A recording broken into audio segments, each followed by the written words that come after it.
ভালোর সাথে থাকবো না মন্দের সাথে থাকবো, সেই সিদ্ধান্ত আমাদের নিতে হবে।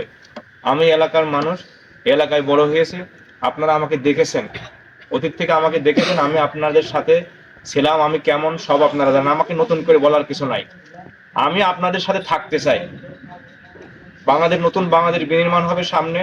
আপনারা বুঝতে পেরেছেন নতুন কারা ক্ষমতায় আসতে চাচ্ছে, মানুষ কিন্তু পরিবর্তন চাচ্ছে। সেই পরিবর্তনের জোটে আমরা এবি পার্টিও একটা জোট, আমরা সেই জোটে আছি। ষোলকোপাতে আবার এবি পার্টি নির্বাচন করতেছে, এবি পার্টি ষোলকোপায় নির্বাচন করছে, সে জোটের বাইরে থেকেও নির্বাচন করছে।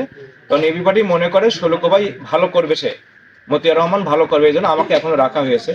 এবং ইনশাল্লাহ আমি আপনাদের সাথে থাকবো।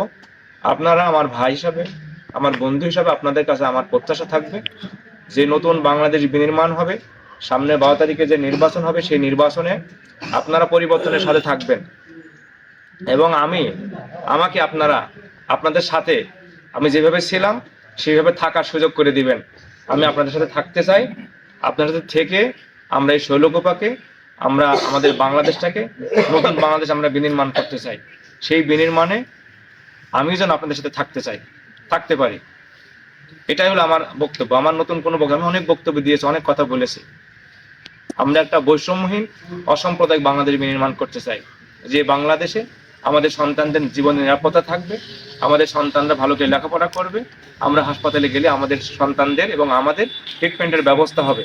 আমরা সেই বাংলাদেশ বিনির্মাণ করতে চাই। এমন বাংলাদেশ আমরা চাই না যে বাংলাদেশে কোনো মায়ের বুক খালি হবে। আমরা দেখতে চাই না কোনো মায়ের বুক খালি হবে, কোনো মায়ের আর আহাজারি আমরা দেখতে